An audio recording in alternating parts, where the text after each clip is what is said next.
നമുക്ക് അലീനയുടെ മനുഷ്യങ്കന്റെ നാളത്തെ നല്ലൊരു കഥ കേട്ടാലോ? ഒരു കാര്യം പറഞ്ഞോട്ടെ, ഇന്ന് അലീനയുടെ മനുഷ്യങ്കന്റെ ഒക്കെ കഥയൊന്നും ചാനലിനകത്ത് അപ്ലോഡ് ചെയ്യാൻ പറ്റിയിട്ടുണ്ടായിരുന്നില്ല കേട്ടോ. ഒരു ഹോസ്പിറ്റൽ കേസ് അത് പോയതുകൊണ്ടാണ്. പക്ഷേങ്കിൽ നാളെ മുതൽ കൃത്യസമയത്ത് ചാനലിനകത്ത് ആ കഥയൊക്കെ അപ്ലോഡ് ചെയ്യാട്ടോ. അപ്പം മറക്കാതെ എല്ലാവരും കേട്ട് കാണാൻ ശ്രമിക്കണം. അങ്ങനെ നാളത്തെ വിശേഷത്തില് കൃഷ്ണമോള് ബാലേന്ദ്രന്റെ മുറിയിലേക്ക് കയറി പോകണം. അപ്പൊ വൈജയന്തി പറഞ്ഞു, പോയി അലീനയെ താഴേക്ക് വിളിച്ചോണ്ട് വരാനായിട്ട്. അത് വൈജയന്തിയെ കൊണ്ട് പറയിപ്പിച്ചത് രാജീവിന് ശിവശങ്കനും ഒക്കെയാണ്. അങ്ങനെ അലീന താഴേക്ക് ഇറങ്ങി വരുവാണെങ്കിൽ അവൾക്കിട്ട് പണി കൊടുക്കാം, അവളെ ഇവിടെ നിന്ന് ഇറക്കി വിടാം എന്നൊരു ചിന്തയൊക്കെ ആയിരുന്നു മനസ്സിലുണ്ടായിരുന്നേ. അപ്പൊ അതിനു വേണ്ടിയിട്ടാണ് പറഞ്ഞു വിട്ടെ. അങ്ങനെ കൃഷ്ണമോള് വല്ലാത്തൊരു ആശങ്കയോട് കൂടിയിട്ട് ബാലേന്ദ്രന്റെ മുറിയിലേക്ക് വന്നു. അലീന മുറിയിലുണ്ടായിരുന്നു. ആ സമയത്ത് കൃഷ്ണമോളെ കണ്ടപ്പോൾ ബാലേന്ദ്രൻ ചോദിച്ചു, ആ മോളോ ഇതെപ്പോ വന്നു? ഞാനിപ്പോ വന്നോളൂ അച്ഛൻ സ്കൂളിൽ നിന്ന്. അല്ല, മോളുടെ മുഖമൊക്കെ എന്താ വല്ലായിരിക്കണേ? അത് പിന്നെ താഴെ എല്ലാവരും ഉണ്ട് എന്ന് പറയണം.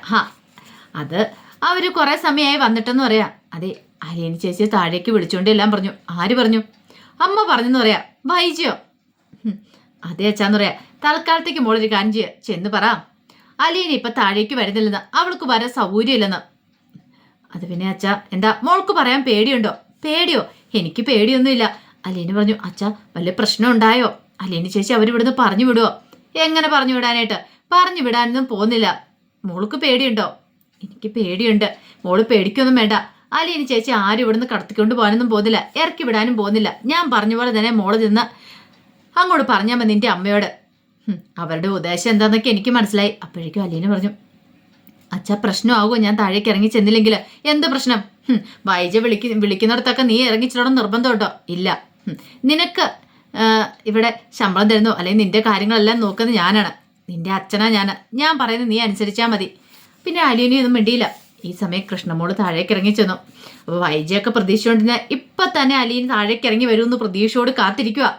അങ്ങനെ വന്ന് അവളെ അവിടെ ഇട്ട് നിർത്തി പൊഴിച്ച് അവളെ ശരിയാക്കണം എന്നൊരു ചിന്തയായിരുന്നു മനസ്സിലുണ്ടായിരുന്നേ. പക്ഷെ നേരെ വിപരീതം സംഭവിച്ചേ. കൃഷ്ണമോള് തന്നെ താഴേക്ക് ഇറങ്ങി ചെന്നു. അപ്പോഴേക്കും വൈജി ചോദിച്ചു, എന്തേടി അലീന എന്തിയെന്ന് ചോദിക്കുക. അലീന ചേച്ചി വന്നില്ലാന്നോ? അലീന ചേച്ചി വരുന്നില്ലെന്ന് അവള് നിന്നോട് പറഞ്ഞോ? അതെ, അച്ഛൻ പറഞ്ഞു അലീന ചേച്ചിയെ വിടുന്നില്ല എന്ന് പറഞ്ഞു. ഓ, കണ്ടില്ലേ ശിവേട്ട, ഇപ്പൊ എങ്ങനെയുണ്ട്? ഈ സമയം കൃഷ്ണമോളൊന്നും മിണ്ടാതെ മുറിയിലേക്ക് അങ്ങോട്ട് കയറിപ്പോയി. അപ്പോഴേക്ക് ശിവശങ്കരൻ രാജീവനോട് പറഞ്ഞു, നമ്മൾ ഉദ്ദേശിച്ച പോലെ ഒന്നും അല്ല കാര്യങ്ങൾ. ബാലേന്ദ്രൻ രണ്ടും കൽപ്പിച്ച. വൈജയന്തി പറഞ്ഞു, ഇപ്പൊ സമാധാനമായല്ലോ.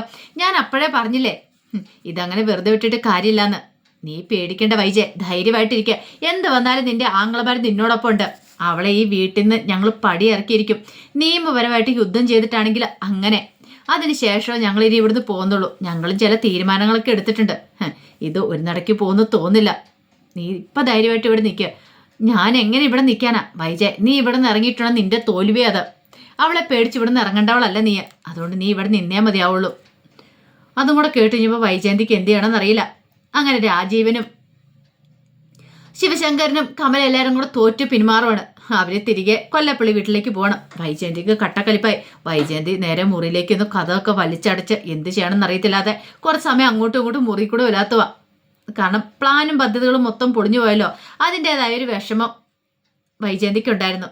പക്ഷേങ്കിൽ ആ സമയത്ത് കൃഷ്ണമോള് നേരെ അലീനയുടെ അടുത്തേക്ക് വന്നു. അലീനയുടെ അടുത്ത് വന്നിട്ട് പറഞ്ഞു, ഇപ്പോഴാണ് എനിക്കൊരു സമാധാനമായത്. സ്കൂളിൽ പോയ സമയത്ത് എനിക്ക് നല്ല ടെൻഷനായിരുന്നു, അലീന ചേച്ചി ഇവിടുന്ന് പറഞ്ഞു വിടുവോന്ന്. ഇപ്പം നിനക്ക് സന്തോഷമായില്ലേ? പിന്നെ ആയോന്നോ ചോദിച്ചോണ്ട് അലീനയെ കെട്ടിപ്പിടിച്ചു. എനിക്ക് നല്ല വിശപ്പുണ്ട്, എനിക്ക് എന്തെങ്കിലും കഴിക്കാൻ വേണം. അതിനെന്താ ഇപ്പം തന്നെ ഞാൻ ചായ വെച്ച് തരാലെന്നൊക്കെ പറഞ്ഞു. അങ്ങനെ അലീന പോയി കൃഷ്ണമോൾക്ക് ചായയൊക്കെ വെച്ച് കൊടുക്കുകയാണ്. ആ സമയം ഭവിതയും രോഹിത്തും കൂടെ വൈജയന്തിയുടെ അടുത്ത് ചെന്നിട്ട് പറഞ്ഞു, അമ്മേ ഇതിങ്ങനെ പോയിട്ടുണ്ട് എങ്ങനെയാവാനാ? ഇപ്പൊ കണ്ടില്ലേ, അച്ഛൻ ഞങ്ങളെ ശത്രുവായിട്ട് കണ്ടു കഴിഞ്ഞെന്ന് തോന്നേ. ഞങ്ങൾ അമ്മയുടെ ഭക്ഷണത്തിൽ നിന്ന് അച്ഛന് പിടിച്ചിട്ടുണ്ടായിരിക്കില്ല. വൈജയന്തി പറഞ്ഞു, നിങ്ങൾ പേടിക്കൊന്നും വേണ്ട. നിങ്ങൾ എൻ്റെ ഭക്ഷണത്തിൽ നിന്നാണ്. ബാലേന്ദ്രൻ നിങ്ങളെ ഈ വീട്ടിൽ നിന്ന് ഇറക്കി വിടാനൊന്നും പോകുന്നില്ല. ബാലേന്ദ്രൻ്റെ മക്കൾ തന്നെയാണല്ലോ നിങ്ങൾ. അല്ലേലും അവളെ പോലുള്ള ഒരുത്തിയെ പേടിച്ചിട്ട് നമ്മൾ ഈ വീട്ടിൽ നിന്ന് ഓരോരുത്തേക്കും ഇറങ്ങിപ്പോണ്ട. നമ്മൾ ഇവിടെ തന്നെ നിൽക്കണം. അധികം വൈകാതെ ഈ പ്രശ്നത്തിനൊരു തീരുമാനം ഉണ്ടാവും എന്നൊക്കെ പറയണം. നാണം കെട്ടുപോയ രാജീവനും ശിവശങ്കരനും ഒക്കെ വീട്ടിൽ ചെന്നു. പിന്നീട് കൂടി ആലോചിക്കുവാണ് എന്താ ചെയ്യേണ്ടതെന്ന്. അതിനുശേഷമാണ് മണിശങ്കർ വരുന്നത്. മണിശങ്കർ വന്നു കഴിഞ്ഞപ്പോഴത്തേനും ഈ കാര്യങ്ങളൊക്കെ അറിയുന്നുണ്ട്. എല്ലാം കേട്ട് കഴിഞ്ഞപ്പോൾ മണിശങ്കർ നല്ല ചീത്ത പറയുന്നുണ്ട് തൻ്റെ അച്ഛനെയും കൊച്ചനെയൊക്കെ. അച്ഛൻ ഒരു വാക്കെങ്കിലും എന്നോട് പറയുമായിരുന്നെങ്കിൽ ഞാൻ അപ്പോഴേ പറഞ്ഞാലോ ഇതിന് മെനക്കെട്ട് ഇങ്ങോട്ടേക്ക് വരണ്ടെന്ന്. വെറുതെ എന്തിനാ അച്ഛാ കടപ്പാട്ട് വീട്ടിൽ പോയി നാണം കിട്ടെ? അതിൻ്റെ വല്ല ആവശ്യം ഉണ്ടായിരുന്നൊക്കെ കുറേ ചീത്തയൊക്കെ പറയുന്നുണ്ട്. ആ സമയം കമല പറഞ്ഞു, അല്ലേലും ശിവേട്ടാ ഇവൻ ആ പെണ്ണിന്റെ പക്ഷത്താ. എന്ത് പറഞ്ഞാലും ആ പെണ്ണിനോടൊപ്പം ഇവൻ നിൽക്കുള്ളൂ. അവൾ എന്ത് കൈവശം കൊടുത്തിരിക്കുന്ന എനിക്കറിയത്തില്ല, ആ ബാലേന്ദ്രനും ഇവനൊക്കെ. ഒരു കാര്യം പറഞ്ഞേക്കാം, നിന്റെ മനസ്സിൽ എന്തെങ്കിലും അഴുതാത്ത മോഹം ഉണ്ടെങ്കിൽ അതങ്ങോട്ട് മായച്ചു കളഞ്ഞേരെ.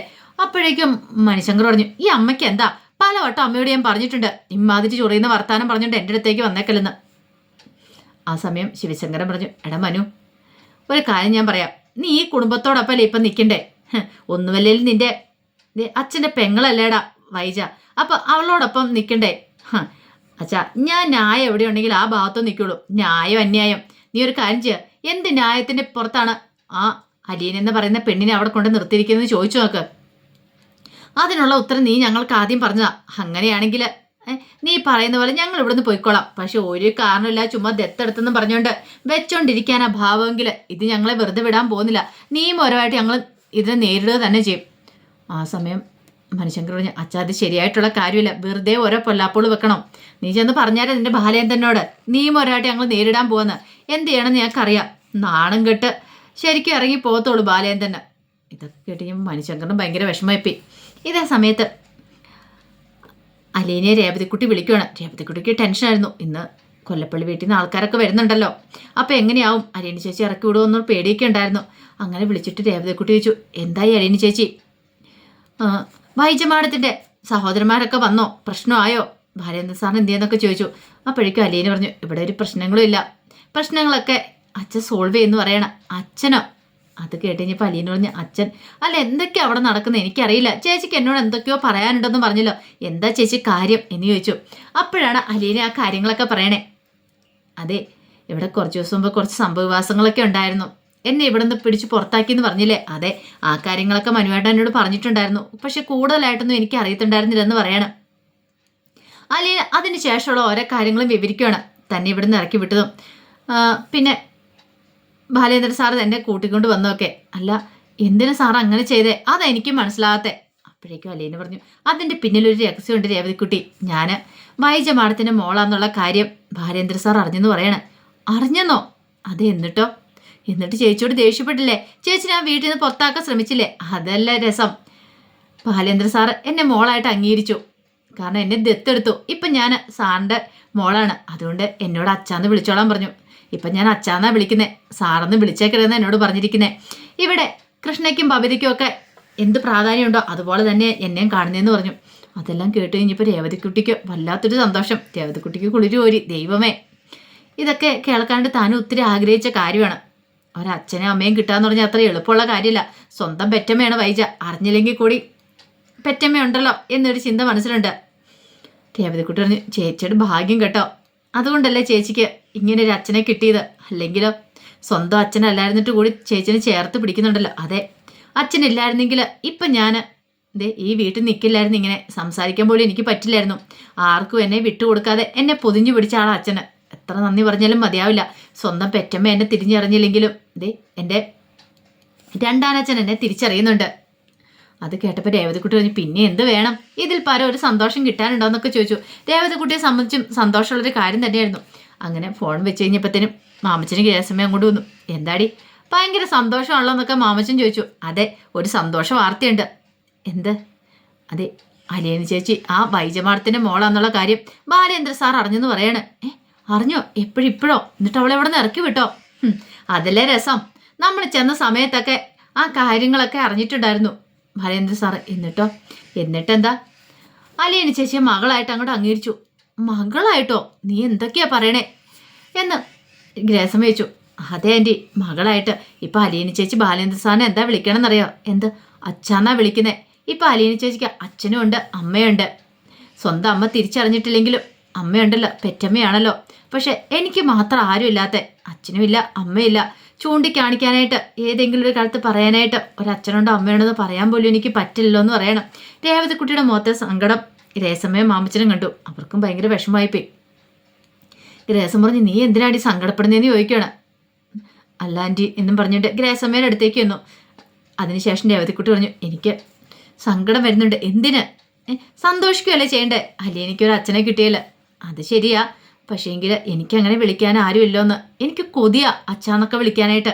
ഞാൻ ഇന്ന് വരെ എൻ്റെ ജീവിതത്തിൽ അച്ഛ അമ്മയെന്നൊന്നും ആരെയും വിളിച്ചിട്ടില്ല. അപ്പോൾ അതിൻ്റേതായ ഒരു സങ്കടമുണ്ടെന്ന് പറയണം. അതൊക്കെ പറയുമ്പോൾ രേവതിക്കുട്ടിയുടെ കണ്ണൊക്കെ നിറഞ്ഞു വന്നു. നമുക്കും ഭയങ്കര സങ്കടം വരും അത് കണ്ടു കഴിയുമ്പോൾ. ജീവിതത്തിൽ ഇതുവരെ അച്ഛാന്ന് വിളിക്കാൻ ഭാഗ്യം ലഭിക്കാത്ത ഒരു മോളുടെ ഒരു വിഷമമാണ്, ഒരു പെൺകുട്ടിയുടെ സങ്കടമാണത്. അത് പറഞ്ഞിട്ടുണ്ടെങ്കിൽ ആർക്കും മനസ്സിലാവാത്തൊരവസ്ഥ. പക്ഷേങ്കിൽ ഗ്രഹസമ്മയ്ക്കും മാമച്ചനും ഭയങ്കര വിഷമമായത് കേട്ട് കഴിഞ്ഞപ്പം പിന്നീട് രേവതിക്കുട്ടി വെച്ചു, അതെ ആൻറ്റി, ഞാൻ മാമച്ചനങ്ങളുടെ ഒരു തവണ ഒറ്റയ്ക്കൊരു തവണ ഞാൻ അച്ഛാന്ന് വിളിച്ചോട്ടെ എന്ന് ചോദിക്കുക. ഇത് കേട്ടപ്പം ഗ്രഹസമ്മ ഇങ്ങനെ അന്തം വിട്ട് കണ്ണ് തള്ളി നിൽക്കുകയാണ്. നീ എന്താ പറഞ്ഞേ? ഒറ്റയ്ക്കൊരു തവണ കൊതി കൊണ്ടാ അച്ഛാന്ന് വിളിക്കാനുള്ളേ, ഒരു തവണ ഞാൻ വിളിച്ചോട്ടെ എന്ന് ചോദിക്കുക. അത് കേട്ടപ്പം മാമച്ചൻ ഇങ്ങനെ കണ്ണ് നിറഞ്ഞു. മാമച്ചൻ പറഞ്ഞു, നീ വിളിച്ചോടി, ഒരു തവണയല്ല, നീ എന്നെ ഇനി അച്ഛാന്ന് വിളിച്ചാൽ മതി, അങ്കിളേന്ന് വിളിക്കേണ്ടെന്ന് പറയണം.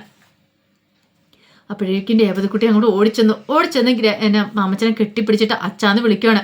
ഗ്രഹസമ്മയുടെ കണ്ണ് നിറഞ്ഞു വന്നു. അല്ല മാമച്ചൻ നിന്റെ അച്ഛനാണെങ്കിൽ അപ്പം ഞാൻ ആരാന്ന് ചോദിക്കണം. അപ്പോഴേക്കും രേവതിക്കുട്ടി അമ്മയാന്ന് പറയാണ്. അങ്ങനെ രേവതിക്കുട്ടിക്കും അങ്ങനെ ഒരു ഭാഗ്യം ഉണ്ടായി, അച്ഛ അമ്മയെന്ന് വിളിക്കാന്നുള്ള ഭാഗ്യം. രേവതിക്കുട്ടിയും അതുപോലെ പൊന്നുപോലെയാണ് ഗ്രഹസമ്മയും മാമച്ചനെ നോക്കുന്നത്. കാരണം അലീനെ ഇങ്ങോട്ട് എറണാകുളത്ത് വീട്ടിലേക്ക് കൂട്ടിക്കൊണ്ട് വരുന്ന കാര്യം പറഞ്ഞപ്പോൾ, ഇവിടെ കൊണ്ട് നിർത്തുന്ന കാര്യം പറഞ്ഞപ്പോൾ തന്നെ ഭാര്യേന്ദ്രൻ പറഞ്ഞു, അങ്ങനെയാണെങ്കിൽ അലീനെ വിട്ടുതരാം, പരൻ രേവതിക്കുട്ടി ഇവിടെ നിർത്തണമെന്ന്. പക്ഷേ അപ്പം തന്നെ ഗ്രഹസമ്മ ചാടി പറഞ്ഞു, ഇല്ലില്ല, രേവതിക്കുട്ടിയെ ഞങ്ങൾ വിട്ടുതരില്ല എന്ന് പറഞ്ഞ് ചേർത്ത് പിടിക്കുക ഇതേ.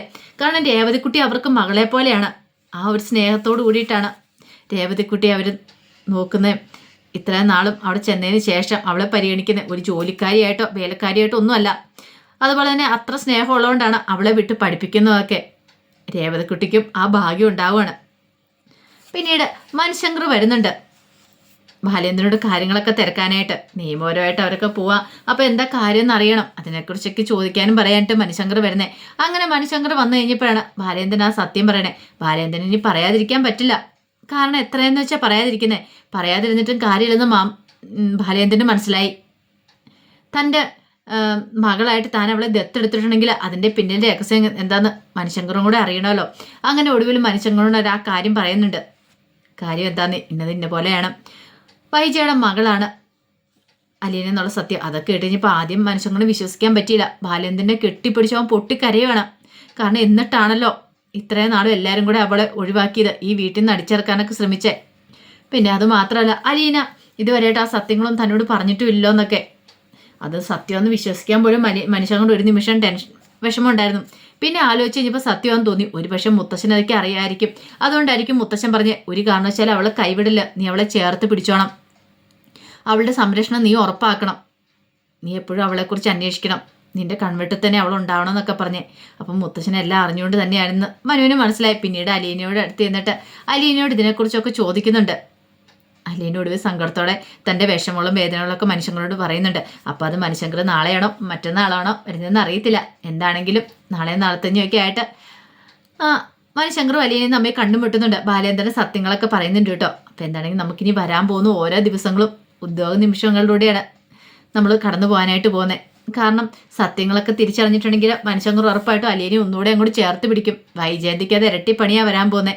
വൈജയന്തി ഒരിക്കലും പ്രതീക്ഷിക്കാത്ത കാര്യങ്ങളായിരിക്കും പിന്നെ നടക്കാൻ പോകുന്നത്. ഇനിയിപ്പം മനുവിന് ധൈര്യത്തോടെ അലീനെ പ്രപ്പോസ് ചെയ്യാം, അലീനെ സ്നേഹിക്കാം. കാരണം തൻ്റെ മുറപ്പെണ്ണല്ലേ, അച്ഛൻ്റെ പെങ്ങടെ മകളല്ലേ, അപ്പം മുറപ്പെണ്ണായിട്ട് വരുമല്ലോ. ആ ഒരു സന്തോഷം മനുവിനുണ്ട്. അപ്പോൾ അതിൻ്റെ വിശേഷങ്ങൾക്കായി നമുക്ക് എല്ലാവർക്കും കാത്തിരിക്കാം കേട്ടോ. ഒരിക്കൽ കൂടി എല്ലാവർക്കും ശുഭരാത്രി നേർന്നുകൊണ്ട് നിർത്തുന്നു. നന്ദി.